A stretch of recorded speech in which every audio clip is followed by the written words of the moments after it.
to retired Colonel Douglas Macgregor, who joins us now.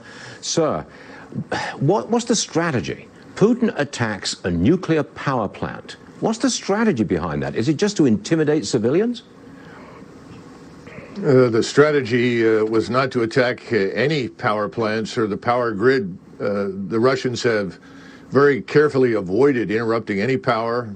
No damage to communications, no damage to any of the things that are essential, like the water supply. What you're seeing is that the Russians have now driven what is left of the Ukrainian forces, who are taking refuge in population centers, cities, because they have no mobility, no air defense, no air cover, no logistical infrastructure. They are now mingling with the population, much as we've seen in the Middle East. Whenever we drove the Islamists out of business, they ran into cities, used people as shields, the civilian population, and tried to avoid being annihilated. And I think that's essentially what's happening today with the population being used by the Ukrainian forces to avoid destruction. Do you think Putin will pull what I would call a Grozny? Grozny was the capital of this breakaway republic. He flattened it when the civilians resisted. Yes. You're going to see this. I mean, is he going to flatten Ukraine? No, absolutely not. In fact, he's worked hard to capture most of it intact.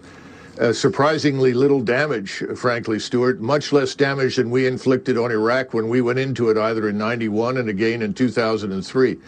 Now, I think they're just surrounding the Ukrainian forces, and they are annihilating them, and this is inevitable. And Mr. Zelensky, I think, is postponing the inevitable in the hopes that we are going to rescue him, and we are not coming. President Biden has made that very clear.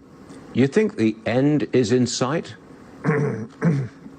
Well, the end of this phase is still a few days away. But the first 5 days, Russian forces, I think, frankly, were too gentle.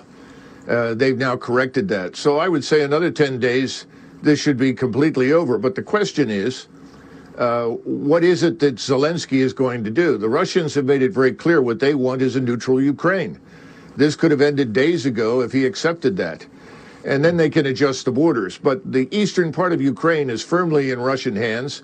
But again, the Russians are not seizing territory. They're destroying Ukrainian forces. That's their focus. Colonel, it sounds like you don't approve of Zelensky's stand. Oh, I think Zelensky is a puppet. And he is putting huge numbers of his own population at unnecessary risk.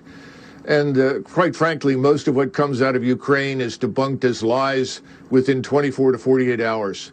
The notions of taking and retaking airfields, all of this is nonsense. It hasn't happened. He's not a hero when he's standing up for himself and his own people? You don't think he's a hero? No, I do not. I don't see anything heroic about the man. And I think the most heroic thing that he can do right now is to come to terms with reality. Neutralize Ukraine. This is not a bad thing. A neutral Ukraine would be good for us as well as for Russia. It would create the buffer that, frankly, both sides want. But he's, I think, being told to hang on and try to drag this out, which is tragic for the people that have to live through this. I'm inclined to disagree with you, Colonel, but, we'll see how this works out. Colonel Douglas Macgregor, tough guy. Thanks for being with us, sir. We'll see you again soon. Thank you. Thank you, Stuart. Lots of different opinions on this show.